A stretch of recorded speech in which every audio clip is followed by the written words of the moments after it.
Thank you for listening to Comics for Fun and Profit. This is Kyle and Drew with your sneak peek at next week, episode number 661 for comics originally coming out August the 17th and August the 18th. But before Drew and I get into what's coming up in your local comic book shops this upcoming week, Drew, we got all kinds of neat little stuff, including perhaps the future of comics to talk about. What's going on?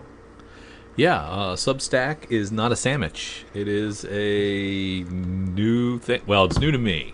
I first heard about Substack this week, and Kyle, what's your understanding of what Substack is? So first of all, Substack is killing Batman. So Tinian is bouncing from Batman in order to go to Substack. He is telling DC, toodaloo. So from what I am understanding from the stuff I'm reading about Substack, is it's essentially a subscription service for writing. Whereas you and I have a Patreon, Drew, where we offer audio and additional things for in relative subscription. This is a way to essentially pay your favorite creator to directly give you their writings and their creations directly to you as as one of their fans, essentially. Gotcha. And I understand it because that's the way media is going, even with, I like video game reviews and sites, and I no longer go to the IGNs of the world and the Kotakus and stuff to get my stuff. I go to individual creators that I'm a fan of that I support on Patreon, and I go directly through them in order to get things the way I like them and that. So I understand that's where the money and that's where the best content is that. I'm not sure that's how I'm going to like my comic books and my writings of people in the future, because it appears to be strictly digital, and I am a crazy person for physical books, of course. So that not being an option bothers me. Yeah, and this has been around for 4 years, and it's been a newsletter service, so a premium newsletter service. And I guess for the comic creators, it'll be a newsletter with processed stuff and everything that's already in their newsletters, plus you'll get their new content, their new and comics. It's a way to skip some of the publishing hurdles, and it's apparently got marketing things baked into it as well to make things easier for I would say entry-level creators more so than your people that already have most of that stuff. I would think it would be the opposite, because okay, I mean, I can see somebody following James Tinian from Batman to Substack because he's selling a couple 100,000 books a month. I can't see rando creator Johnny being able to charge. And have you looked at the prices on this? Is it like $7 a month or something like that? Is that the average? What I saw was $7, but I didn't know if that was the average or the norm or any of that fun stuff. So, I mean, how many creators are you going to support at $7 a month, if that's the number? Is it all digital and there's no physical anything? For digital copies. Yeah, zero. I'm not going to ever do this. Yeah. So, BKV talked about Saga coming back. If BKV goes to Substack to release Saga, I'm going to lose my mind. Yeah. I'm going to lose my freaking mind. But that would be the one I would probably do. So, I would be upset about it, but I would probably do BKV if he doesn't. And I would just steal yours. Yes, and I would forward it to you. Yes, I would. I would, rage against the machine, and I would just simply say, "Dear brother, share with me." Some of these initial folks, we have Scotty Young, James Tinian, Jonathan Hickman, Zdarsky announced today that he's bouncing. Well, he's going to keep writing stuff for Marvel, but he's going to do Substack as well. And I did click on his I kind of like Zdarsky just to see, and he had various levels that you could support him at, and there's also a none, like a $0 option to continue to get his newsletter because I already get his Uh-huh. newsletter, but it's going to be dumbed down and it's going to be more promotional, just for things he has to sell, and less of his inner workings and stuff. And quite honestly, I don't read half the newsletters that I get, you know, Yeah. and I skim them and see if there's anything really newsworthy in there. Otherwise, I don't pay much attention to them. I got too many comics to read. Yeah, and it's okay. And I'm going to preface this also by saying I don't feel that these creators are being so undercut that they're unable to make money at big publishers and are forced to do this. If that was the way it was, I would of course want to support people who, can't make a living, doing things the DC way or the Marvel way or the Image way. But I don't get that sense from them. I think they're just searching for something to make more money or do more, and I'm not in. Yeah. And it's not even really like easy because I'm on the Substack thing now, and I haven't signed up, but it's not easy to even find who you're looking for. And I mean, I guess like your writer could send you there directly, I guess, but search for writers. Okay, there we go. Let's see what Tinian wants. See if is he on there yet. No. Let's see. Zdarsky is, right?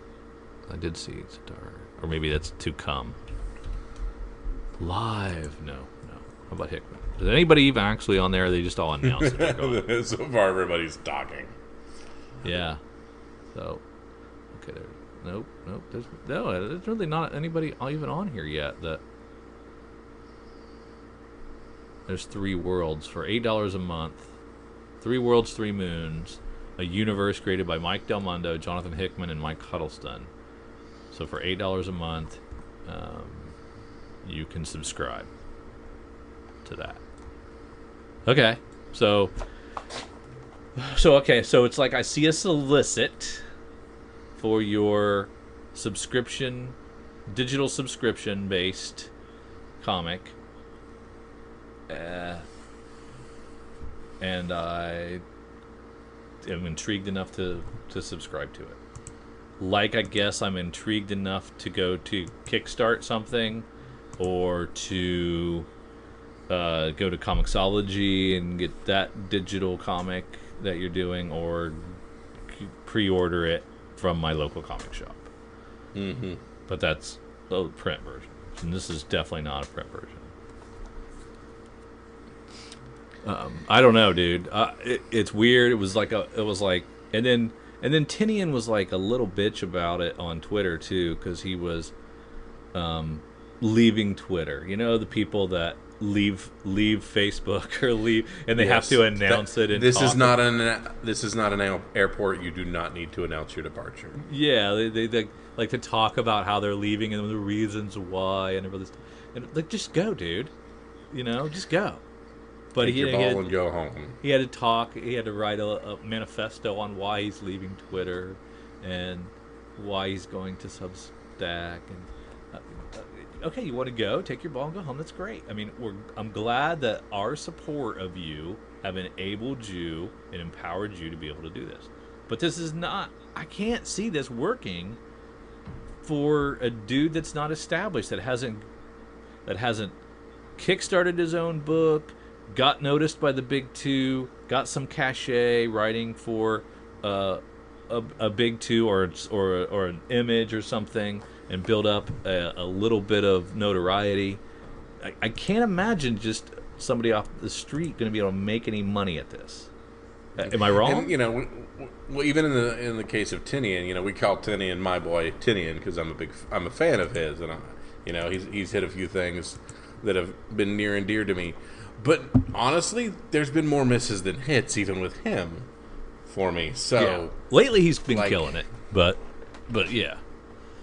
But those have been things that have been easy and palatable. Like, I sought out the Batman and Teenage Mutant Ninja Turtles of the worlds, and the Batmans of the world, the things that were easily digestible. That I'm like, oh, I like him, and I already know what he's doing, so this is easier for me. I don't know. It's tough. There's a possibility that I don't know. I don't think it will be successful. I don't either. And I think they'll come back to writing real comics for real publishers. Mm-hmm. And yep. And are you going to be able to double dip, or? Yeah, that's the difficulty here. Is also, he's obviously not going to be able to do this and Image because they're both creator-owned things. So obviously, you can't really split down the middle. Yeah. And then Windows. He can't do it. Anything on his own Substack that's linked to the DCs of the world, so I don't know. Right. Well, he doesn't own any. Well, I guess he owns House on the Lake, so that's his creator-owned for DC. I don't think he talked about leaving that. So, I mean, okay. So that hypothetical, I didn't even think about that. That hypothetically will still continue in a regular format. It possibly. I mean, he just started. I don't know why he'd want to abandon it already. Yeah. And so this new wave of doing things. I mean, did Scott Snyder know this was coming? Because he just announced like 9 projects at Comixology that he's doing over with Comixology, and he could have kept those for his newsletter. Yeah. Scott Snyder would be a good one. Very much so. I'm trying to think of any like Grant Morrison. I think could probably has the fan base that he could pull this off.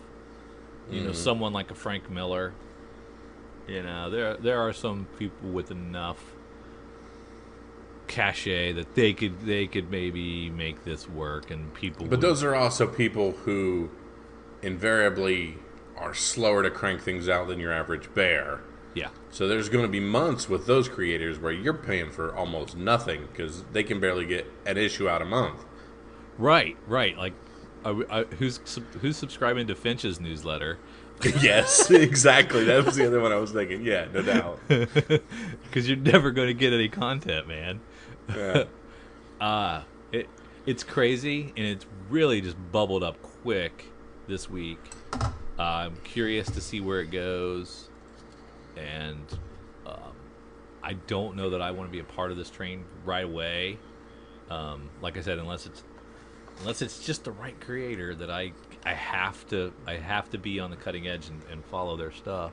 I mean, I like the idea of thanking people for their work, but I do that in a variety of ways. All right. So here's the best way to do this.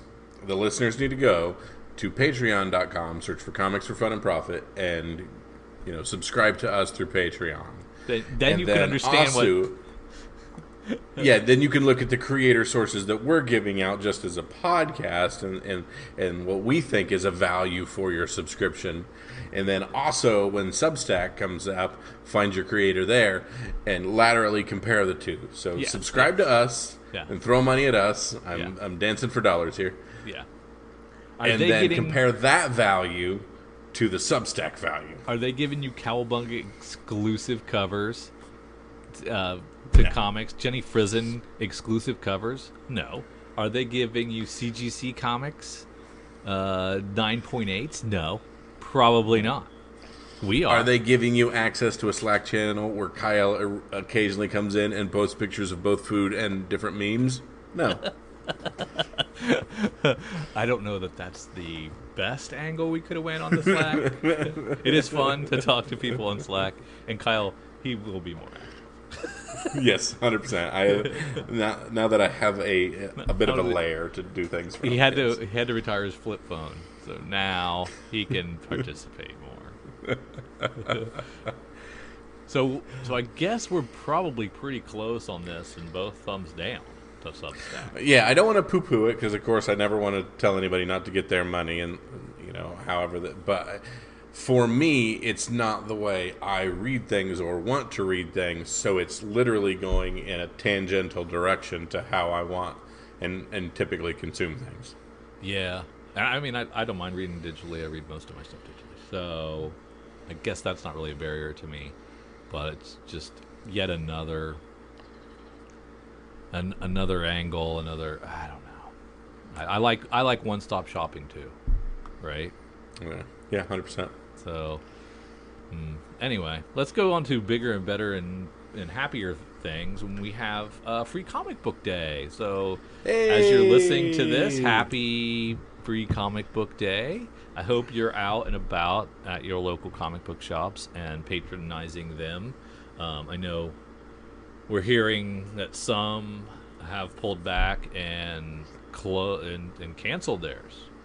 Jason from Hawaii sent us a note saying his Dragon's Lair, which I have a shirt from them, which I love to wear. Very cool Dragon's Lair comic book shop T-shirt. But they had to cancel theirs because of the spiking COVID cases in Hawaii. The highest ever is happening right now in Hawaii. So probably the right move for them. I know here in Ohio we're getting more and more mask mandates when we're in inside places. So more and more businesses are going back to that. We'll never have another shutdown, not with our governor. So, that could be just drag your dead bodies off the street and keep going. We're not shutting down again in Ohio. But I hope that everybody out there is safe, and I'd probably mask up if I were you. If I was going to little mini cons at comic book shops, I might take a mask with me. If not for the COVID, for the fact that a lot of times comic book people are smellier than the average bear. Yeah, and you're gonna be cramped in there, and trying to get that special comic. Speaking of special comics, one of the ones we think you should get is one of the gold ones. Wait in a line and get that Enter the House of Slaughter book. From our boy Tinian, we were just talking about. Ironically, this is a boom book, and of course, another gold book, Star Wars: High Republic. Yes, another great gold one to get. Is that Star Wars: High Republic? That's That's the IDW one. That's the IDW one. So you have the boom one, the IDW one. Grab those. The other golds are an Archie. We get an Assassin's Creed Valhalla, Blade Runner one shot. Critical Role Witcher. Yeah, I'm interested in that. I'm going to look for that Critical Role Witcher one. Yeah. The We Live from Aftershock. I think that'll be a good one. Marvel's Avengers Hulk will be a good one. There's a Lady Mechanica. Always good. People are sought after there. Investigators from First Second. More of a, looks like an all-age book. Who Sparked Montgomery Bus? Who Sparked Montgomery Bus? Is that what it says? Yeah, I think so. The boycott. Who Sparked the Montgomery Bus boycott? That's more of a learner from Penguin. And then we have Zom 100 Bucket List and Demon Slayer Kimetsu from Viz. Viz stuff is always cool. Demon Slayer guy, so I'm going to want to grab that because I've been big into Demon Slayer. When we get down to the silvers, the big one for me that I'm most excited about is the Stray Dogs from Image. Yes, that's a must-have. Yeah, that's blowing up as well. So we were talking. I think we have another Star Wars in silver. Yes. There's also Black Mask doing a Cal Exit book and a Black book. That should be good. We've got Mad Cave doing Dynamite doing The Boys Hero-gasm. Yeah. Bountiful Garden from Mad Cave. That'll be a fun one and probably a tough one to get. So I'd grab that one.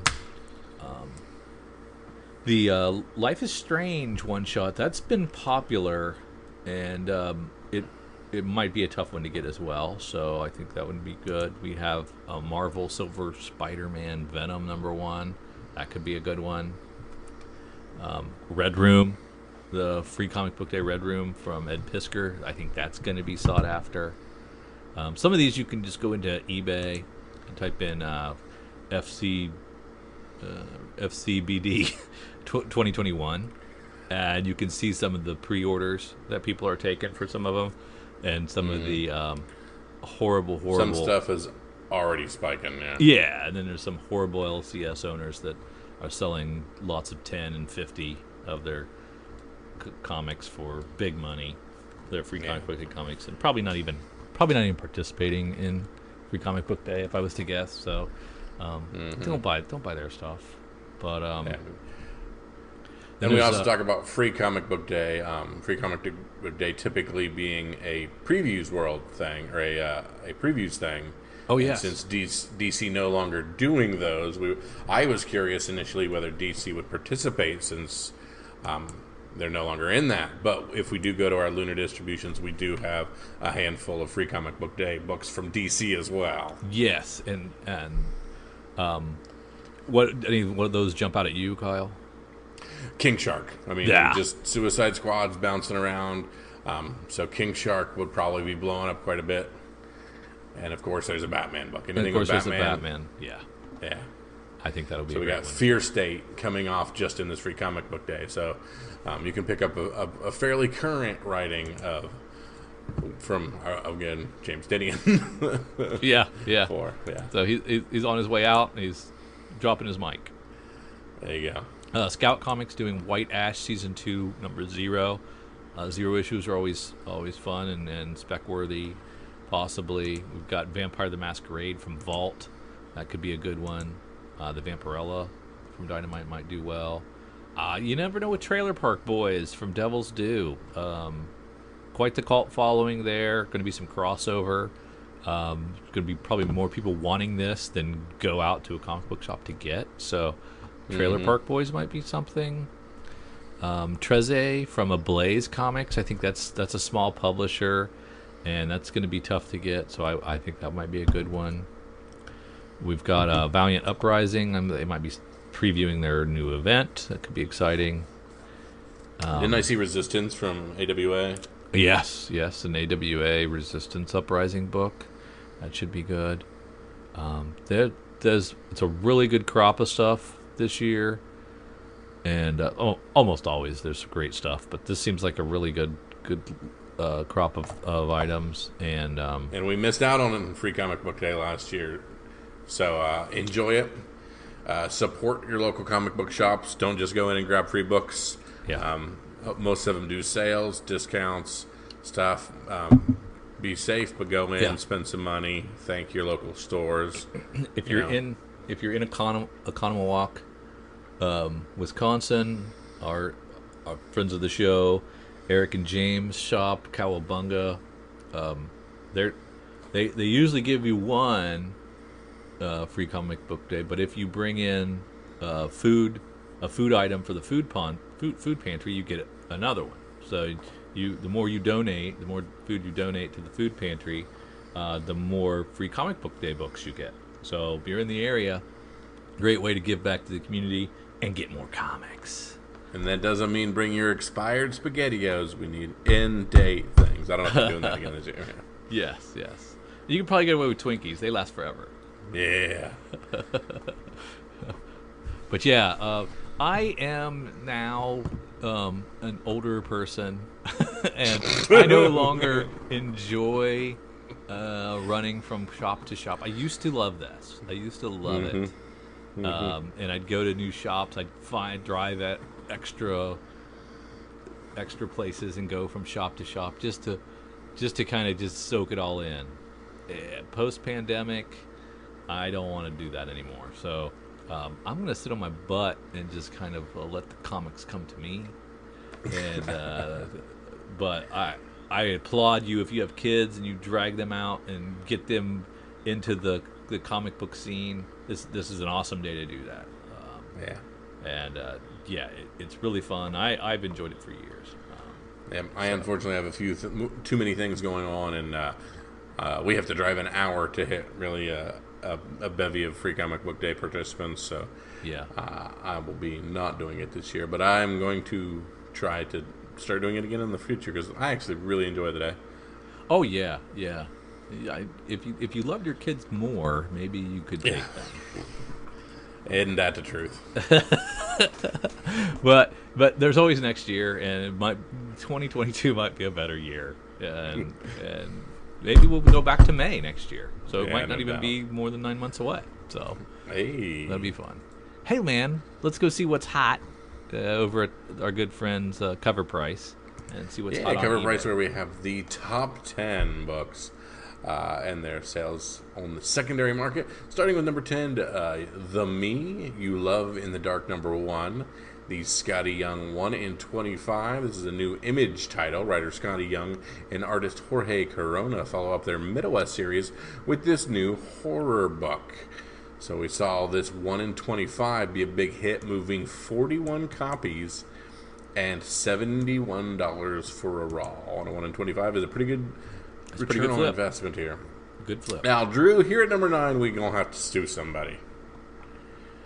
Because if you look at the cover of this, Red Room number 3, 1 in 15. Whoa. This is Murder and Dark Web for fun and profit. Hey. A nifty little TMNT homage, but sir, I'm going to have to send a cease and desist. That there is only one for fun and profit, and you're listening to it. So Listen here, Jim. it may have sold 44 of this variant, and they may be getting $100 for a raw, but they're also getting a call from my lawyer. You're in trouble, sir. That's That is right. copywritten. Oh, my. At rank 8, we have Ghost Rider number 1 from 1990. This Wow. 90s classic Ghost Rider cover features the first appearance of Danny Ketch, the second Ghost Rider, and also the villain Deadwatch. This book is trending due to a very loose rumor of Danny Ketch, or Ghost Rider / Midnight Suns project being one of the rumored 9 new Marvel shows that are in development. That was enough to move 30 copies and a CGC 9.8 to hit $576 based on a loose friggin' rumor that's crazy. Yeah, well, those Midnight Sun books have been booming for a while because of that, and I hope it happens. In the same vein, at rank 7, we have Ghost Rider 28. Loose rumors, Danny Ketch, Midnight Suns, blah, blah, blah. Their first full appearance is in Ghost Rider 31. Issue 28 is the market preference. No clue what that means. 37 copies, CGC 9.8, $400. At rank 6, a little-known book from 1980 called Moon Knight, number 1. There's anticipation, the first issue of this first ongoing series. 38 copies on the secondary market, and a raw... Wait, what? A raw hit 504? Wait, we've got to end the pod so I can go put mine on eBay right friggin' now. That can't be. Holy crap. That seems crazy. Yeah. Okay. At rank 5, Nice House on the Lake number 1, James Tinian's new series holds on the list yet again for the 5th straight week.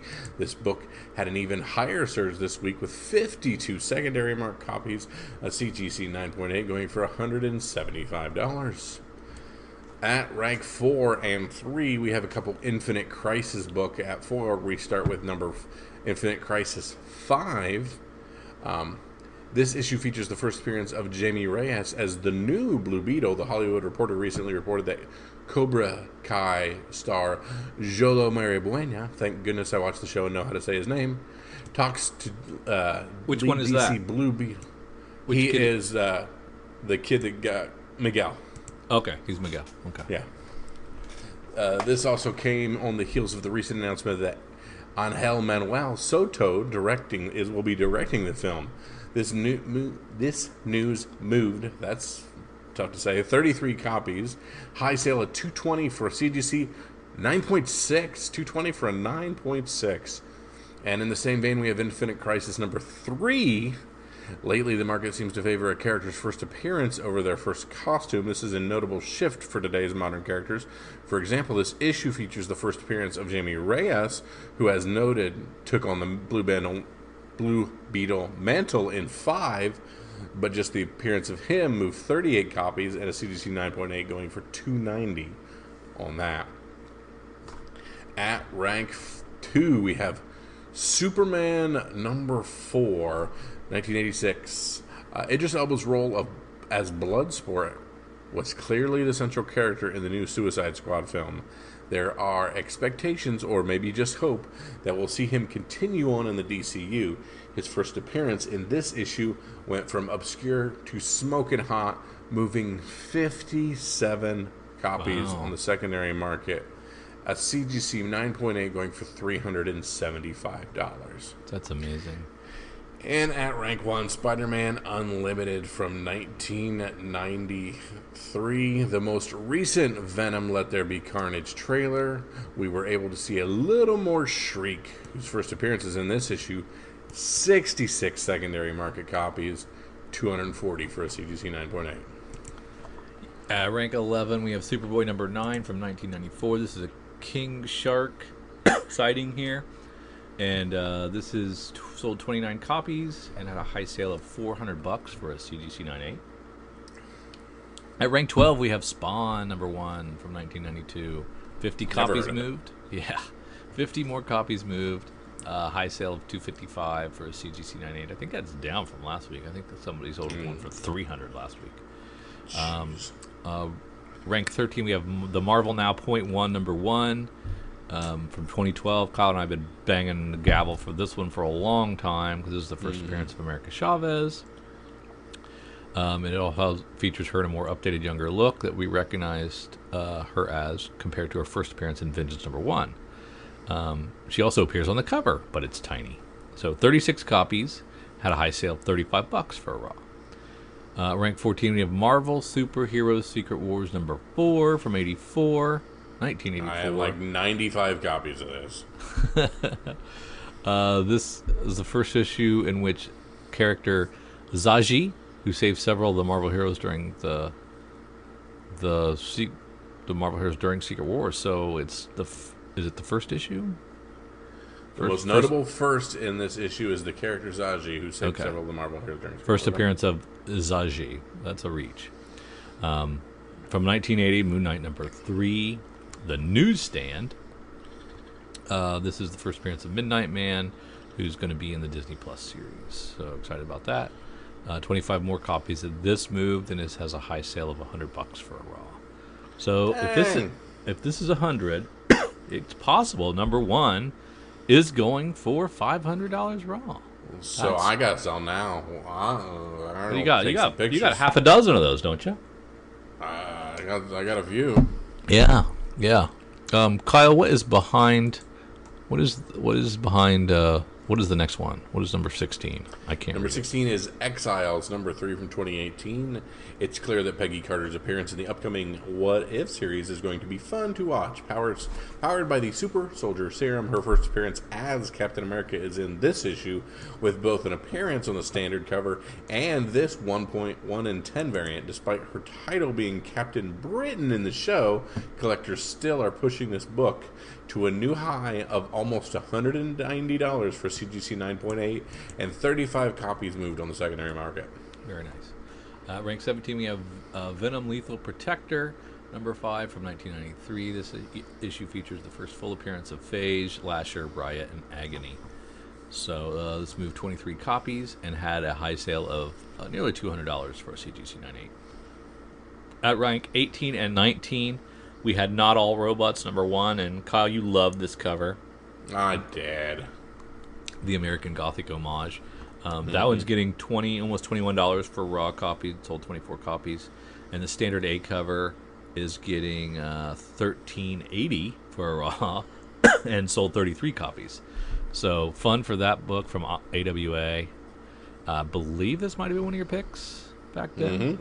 And then rounding out the top 20, we have Star Wars: The High Republic Adventures number 6. I've been banging the drum for it every single week. Don't jump off. Star Wars is hot. There's no reason to jump off. And I believe when you were gone last week, Eric was pounding the drum for this one as well. Yeah, that's what I like to hear. This is the first appearance of Talbata, Liaz Giazi, and Afi Hollow. Snatching up copies of 29 copies sold and a high sale of $25 for a raw. So good times. Now, Kyle, let's slide on over and get some FOC stuff. And of course, FOC is our final order cutoff. We like to add a few things to our order, or in the case of July, where Kyle completely forgot and didn't even do a previews order because he's not very smart. So FOC will have to be all of his findings on here. This is our ability to make sure we don't miss things in the order. Sometimes we get art late. Sometimes we see a few things, fall in love with the book at the last moment. This just makes sure that we can add to our order and make sure we get our books. And I don't have to chase Star Wars High Republic Adventures 6 on the secondary market for $25. I just have to make sure I catch it on the FOC. So let's start at the top, work our way down, and see if we need things like Batman 112. And we talked about this Batman 112. The 1 in 25 is a video game cover. So it's back in the day when we bought video games, they came in like the boxes almost, I think is what this looks. This looks like an old Atari box cover. It looks like on it. So seems pretty cool. I wish those were just as independently orderable B, but we'll do it. We'll see what we can do.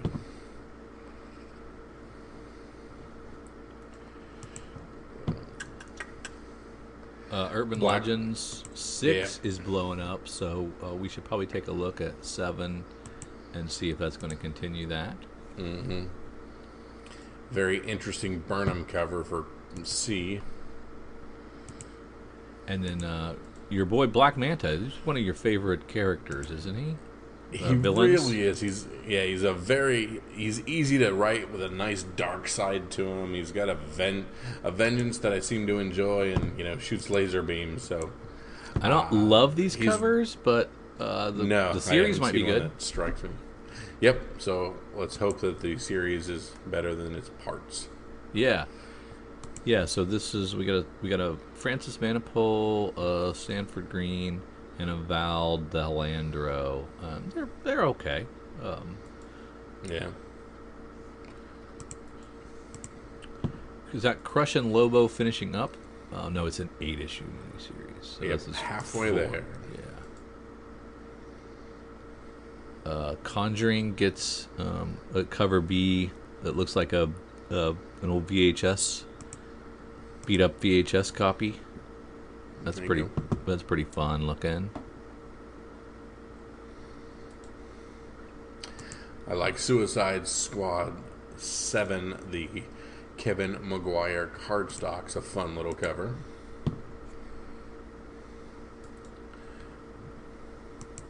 Nice House on the Lake gets a couple of covers. And I'm definitely recommending Superman Son of Kal-El #1, the second print, because it is way better than the first print. You're crazy. You like the first print? Yeah, it was a great homage. I like the second print better. Yeah. It was a good book. I enjoyed it. Of course it was a good book. It's our boy. That's right. Our boy. Does he know he's our boy? Probably does not. That's right. Now I'm already down into Dark Horse, and I'm piqued by Maze Book by Jeff Lemire. Did you already hit that Vault book? Or that Scout book? Night of the Cadillacs? I missed it. It looks interesting. I'm just saying it looks kind of interesting. Night of the Cadillacs #1, and it has a foil cover, 1 in 25. That was interesting. Yeah. Go ahead. What were you saying about Dark Horse? Maze Book. Yeah, Maze Book #1. Our good boy Jeff Lemire writing a lonely building inspector still grieving the loss of his puzzle-loving daughter receives a mysterious phone call one night from a girl claiming it's her and that she's trapped in the middle of a labyrinth.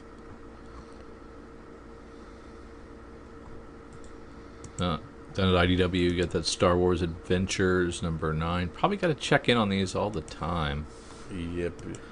There's a 10-copy incentive Francesco Francavilla cover that might be interesting. It's got Boba on the cover. I was going to say we got Boba on the cover, so gotta keep an eye out for that one. And that's just a black and white of the cover A, right? Yeah, black and white. It's kind of like in a purple shade. I don't love that. The Devon Dowdy is kind of a little better, but I'm not sure the perspective is right on his foot. I don't know. I'm no artist, so I don't want to be too critical.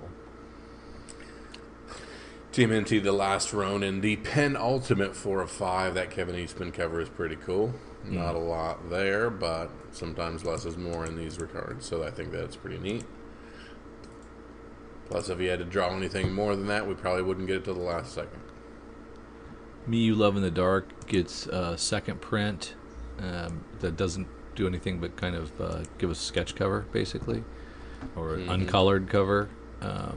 And then we have kind of like the blue line version of that as the 10 copy incentive. 20 copy incentive, I'm sorry.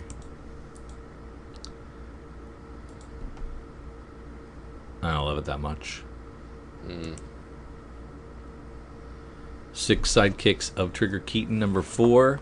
You missed your chance to see my letter in the back of 6 Sidekicks of Trigger Keaton, number 3, where I was hilarious. And the second letter in the back. So that's in number 3 if you haven't read it yet. Thank you, Kyle Starks. It was Chris Schweitzer, or the artist. Is it Schweitzer? That sure. responded. He was, Chris Schweitzer, because I was basically talking about his art. Yeah, I didn't read it, so I have no idea. Yeah, and you skip letter columns anyway. When are we losing Nick Spencer off of Amazing Spider-Man? It's coming up, isn't it? I think so. A month or two? Yeah. I think it's through like 80. Oh, okay. Maybe. Conan, I don't remember. Conan the Barbarian, 25. Let's throw an extra $1 on that thing, right? Is this is this? Oh, this is celebrating 300 issues. What are the chances that 25 lands on the 300th issue? That doesn't seem. That seems suspicious. It's almost like it was manufactured. Ah, crap. The Acuna variant is a Spider-Man homage. Crap, you have to have that. Is Eastman doing Conan too? Yep. And Momoko's doing Conan. Yeah, those are pretty good, man. Yeah, but there is a clear winner in it. It's the Acuna. I know it's $25, I don't like it. But I don't love it. It's a Spider-Man homage. I don't love it.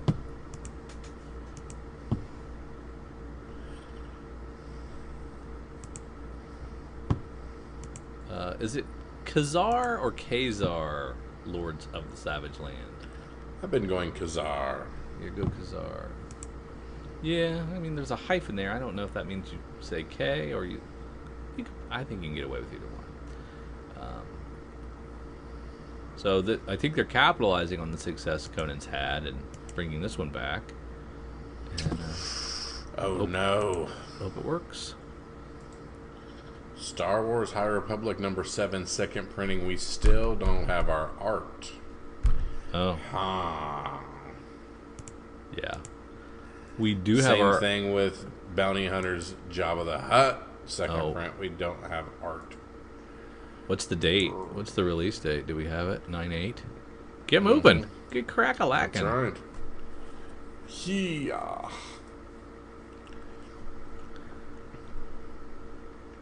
I'd say pick up one of each of those. just in case. Oh, just man. in case. Even sight unseen. Crazy. It's just, the odds are more. I know, but yeah. Yeah. Barbaric from Vault Comics gets a third print with coincide with the release of issue 2, and then they're going to release something called Dead Box. And it's a Mark Russell Ben Tiesma book, so we're excited about that. This was the one about the DVD machine, remember? Oh yeah. And you were like, "What's a DVD machine?" Yeah. What are these DVDs you speak of? Yes.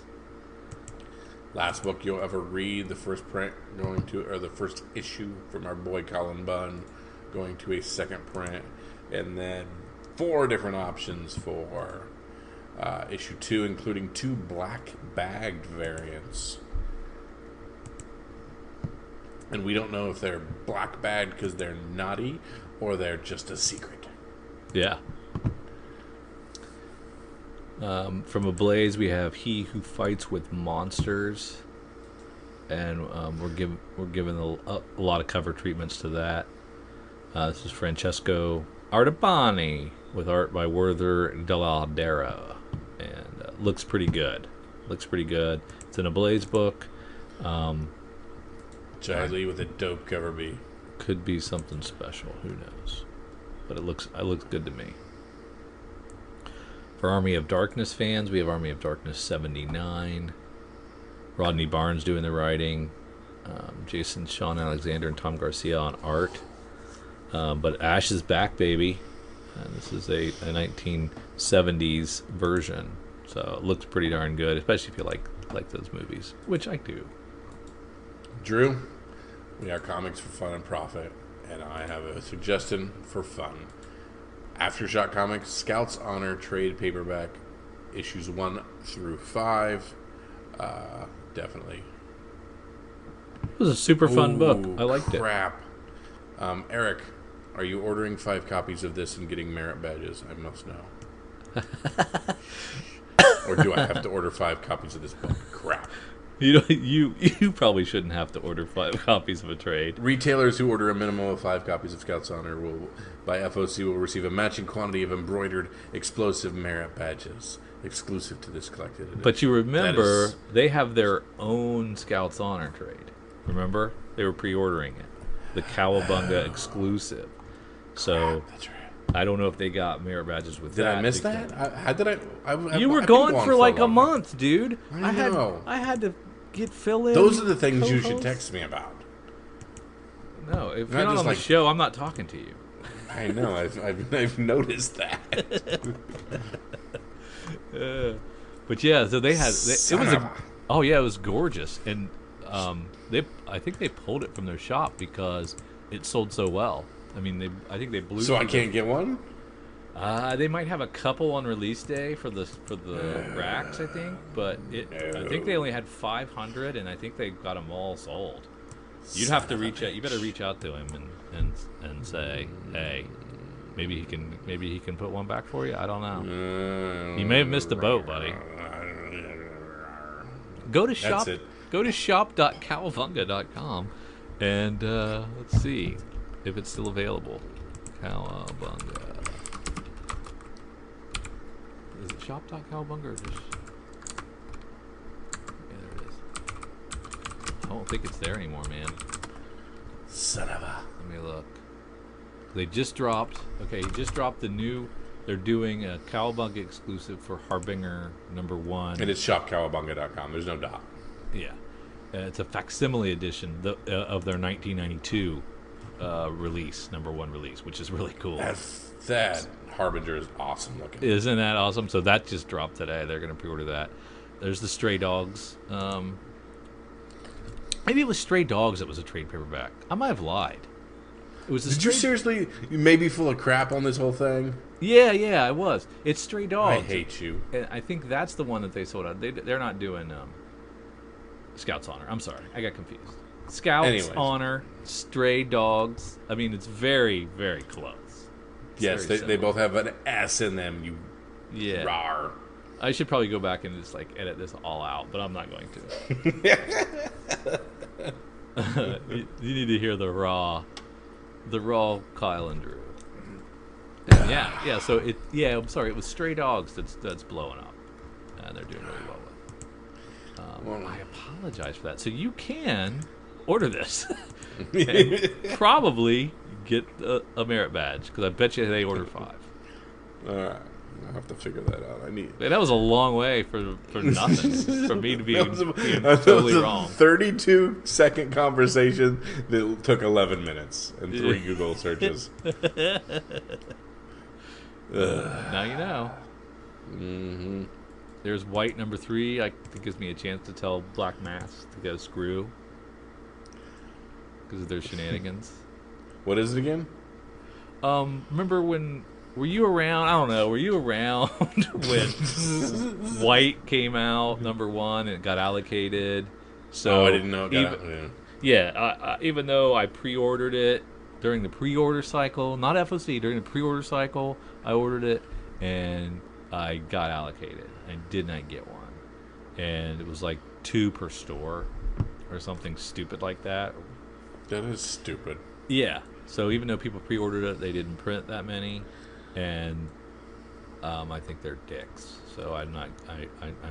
I bashed them now. And you said this is Black Mask? Black Mask, yeah. The same Black Mask who can't put a second issue out or a third issue out. I used to be a defender. I used to be their defender. I would like say, hey man, their stuff is really good. I know they get some trouble around issue 3 or 4 where they slow down, but it's good stuff. But I'm not going to say anything.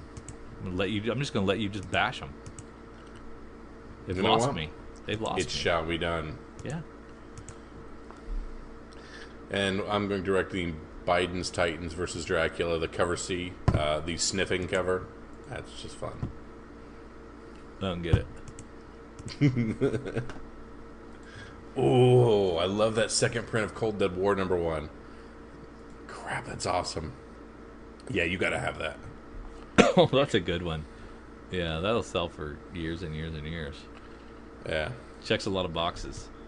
Yeah, no doubt. That's awesome. Excellent job, Robert Alvarado. Yeah, a lot of good stuff on FOC. Anything else I missed?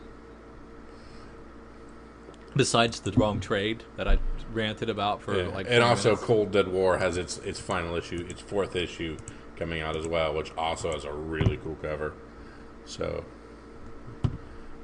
really excited about Heavy Metal doing some proper floppy comics. Really good stuff. Both of the George C. Romero books that came out are really good. So that's awesome. All right, let's pivot over to pivot to our good friends at Comic Book Invest with their Hot 10 for the week.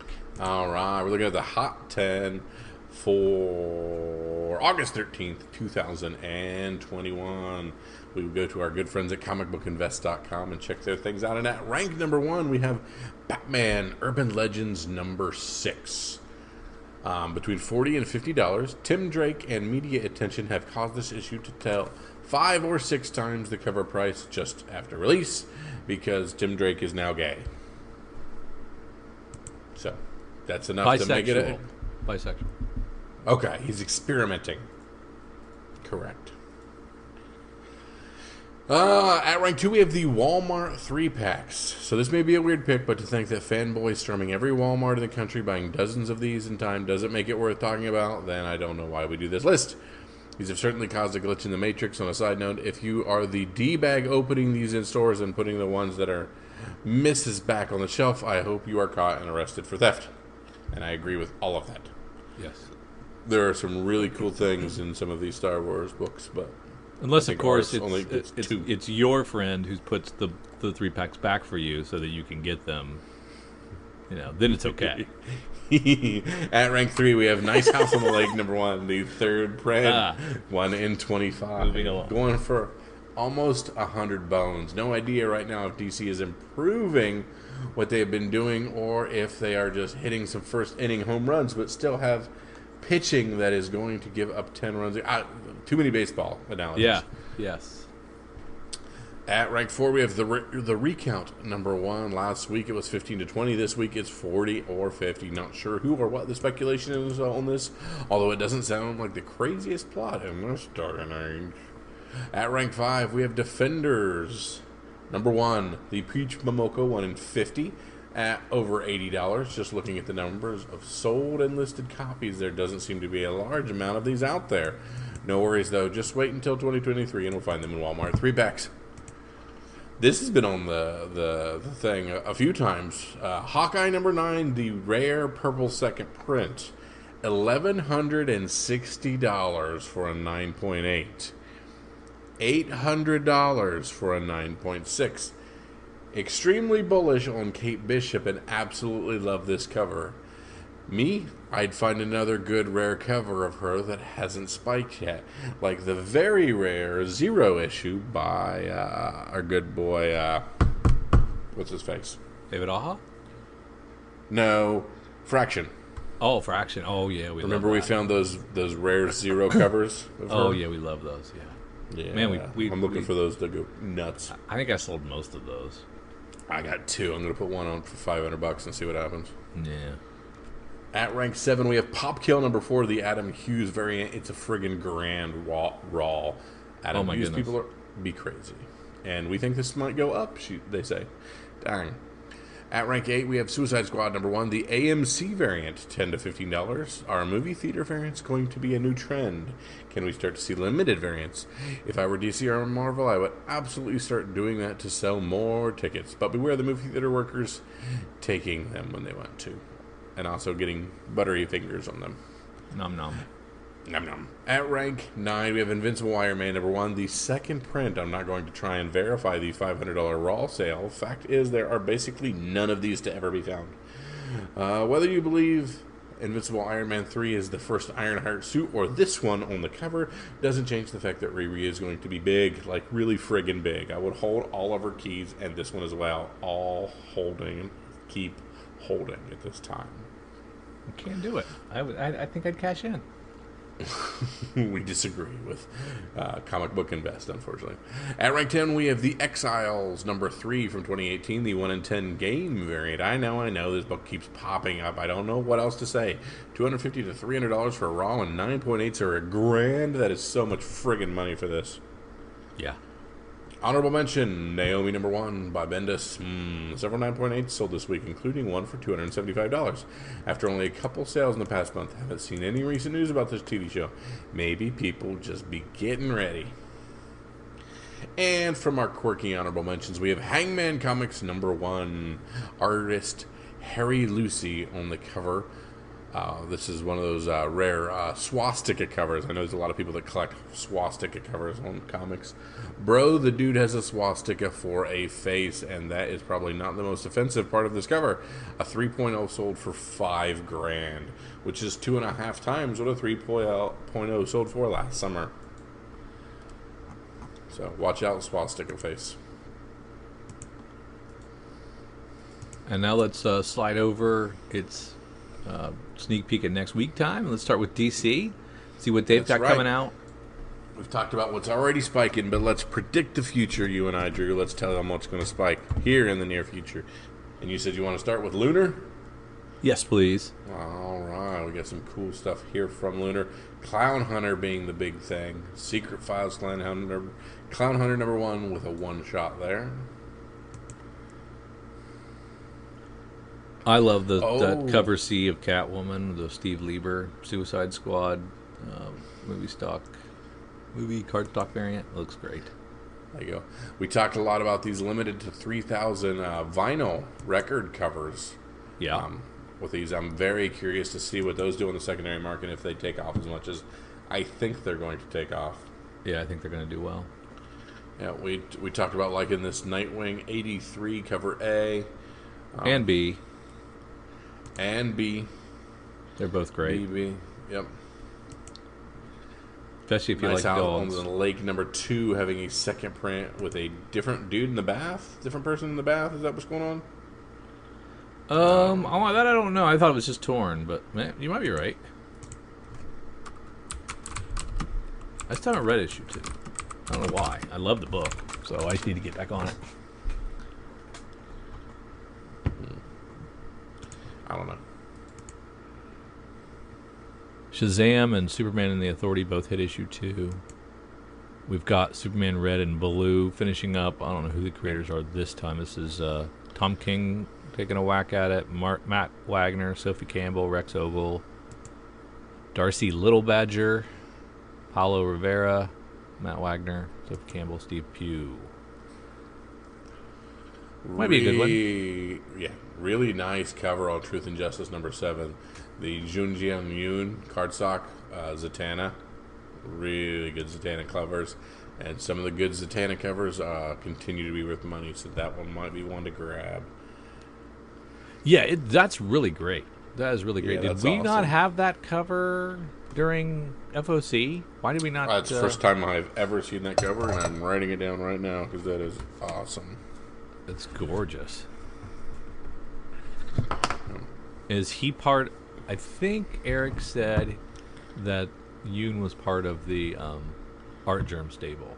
Like that, there's a stable of artists that work with art. That makes sense. And it's got that feel to it.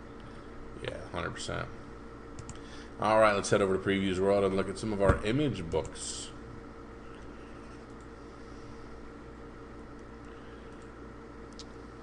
Ascender, man, that seems like it's been a long time since we've had an Ascender, doesn't it? I think so. Okay, this is Department of Truth #1, the replacement 6th printing. I don't know what that means. Because didn't they say there was a final printing coming of this? Yeah. So I'm not sure what that means. I'm not sure either what the replacement 6th print is. Home finishes up with issue 5. That's been fun. Jupiter's Legacy gives us a ton of covers. That's its 3rd issue. Still cranking them out. Noctera is issue 6. That's been fun. I like that a lot. Nice to see Lazarus back with issue 6. Yes, indeed. Lazarus is quarterly, right? Not even. It's not even. Not even. Okay. Maybe every semester. It's like every 4 months or so. Radiant Black #7 is out. That's been a good one. Second Chances. This is a new #1 from Ricky Mamone. Mamoni and Max Bertolini. Maroney. And Walking Dead 21 with 2 covers. Yeah. Dark Horse with a few things here.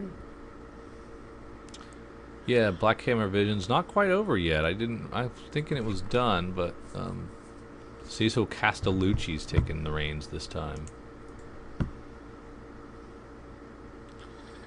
We've got the classic Jen Bartel take on Killer Queens #1 with the cover C. That is a good-looking retro cover. I really like it.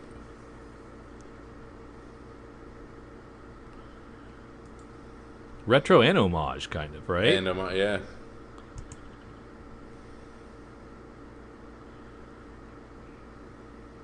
Tales from Harrow County, Fairfolk #2.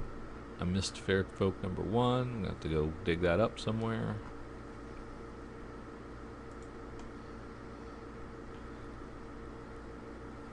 IDW, what's happening in... Okay, we have Star Wars Adventures #8 and High Republic Adventures #7. Which one should we get, Kyle? Get them both? High Republic is the one that we're doing now because we're getting a lot of first appearances in there. Right. We're not getting as much from the classic adventures.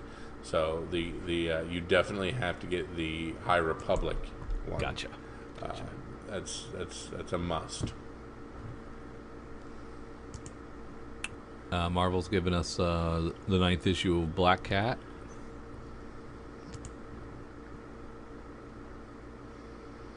That's a great group cover on that Guardians of the Galaxy. That's just thinking, yeah. That's awesome. The Marvel Games variant. Oh, we got a Kang cover. We got a bunch of Kang covers. A bunch of Kang covers for #1. They could all be well sought after. You know, if you can't get your hands on some of the old ones, why not grab some of the new ones? This is pretty good timing. It'd be a little better timing if it was last month, but still cool. Pretty nice. Moon Knight #2 has a few covers, including that dope Marvel Games variant. Can't wait to read that. Excited for that one. Okay, a Varegi I don't hate. Sinister Wars 3. I don't hate that one. He's not a normal Varegi, really. Yeah, he's very restrained there. I'm loving these handbook variant covers. These are great. Just rip that page right out and slap it on the cover. That's cool. Do that.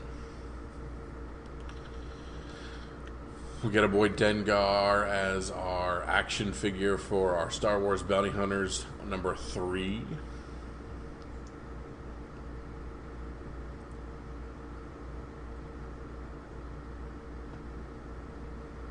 And we're going to put Magneto on trial. So we got X-Men Trial of Magneto number 1. And we got a chick version of Magneto.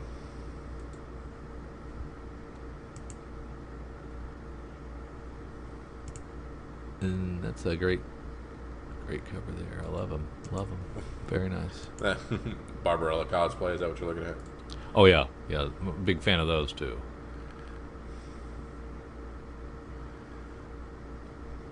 Dynamite has the formula. I mean, I can imagine, like, some of these covers, like, they do 20, 30 covers for some of these books.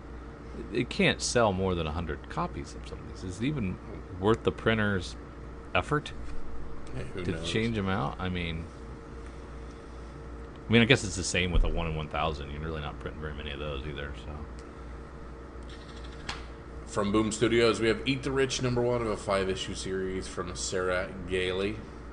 What unspeakable horror eats away at the hearts of Crestfall Bluffs? With law school and her whole life ahead of her, Joey plans to summer with her boyfriend Astor at his seemingly perfect hometown of Crestfall Bluffs. It's a chance to finally meet Astor's family and childhood friends, all while enjoying a vacation with every need attended to by servants. But beneath the affluent perfection lies a dark, deadly rot.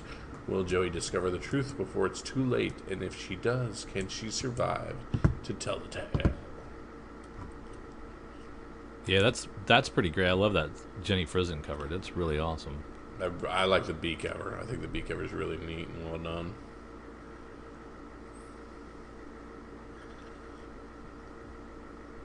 From some of our smaller publishers, Beyond the Beach gets its 2nd issue. Blade Runner Origins is on number 5. Red 5 gives us The Box. This is Josh Starnes and Raymond Estranda, and it's a private detective book about a magic box, which whatever you imagine is in there. So that's kind of a cool concept. That's cool. Yeah. So I think that's kind of neat.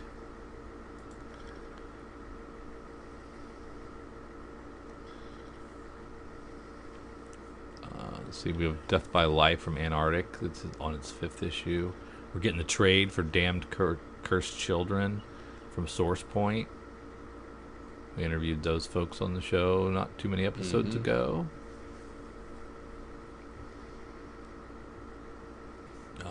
Titan's giving us Elric Dreaming City number 1. That's that Mike Mignola book, right? Ah, okay. No, it's not. I thought it was. Mike Mignola's doing the cover. It's Julian Blondell doing the writing and Julian Tello doing the art. It's an adaptation of a cult fantasy saga of Moorcock, which I'm not familiar with. Not sure either. From Binge Comics, we have Heroes Union number 1, The Cosmic Crusade. Oh, that's our good guys. That's the guys at Sit Comics that put the stuff out in binge books. Yeah, that's great. Yeah, very cool. $4.99 for that. And how many? But it's really like 64 pages, right? Exactly. I think it's oversized. 68-page standalone story. So for $5, really cool and an interesting seeming book. And it's Roger Stern and Sal Buscema. Yep. And Ron Friends, and Value there, and the guy at Sit Comics is a really cool dude. So support that if you can. There you go.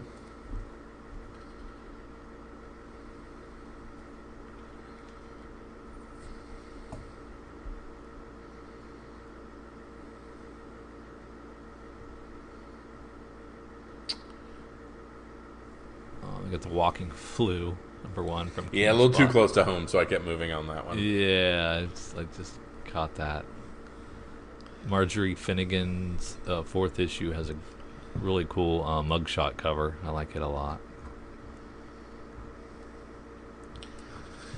That's all I got, sir. All right. All right, so this is one of the podcasts where I ask for your pick of the week. What's the one book to make sure you snag up, put in your collection, because it's going to be the next thing featured on some of these Hot 10s. Oh, man. So many. There's a couple of really tempting books, but I think I'm going to go with Heroes Union.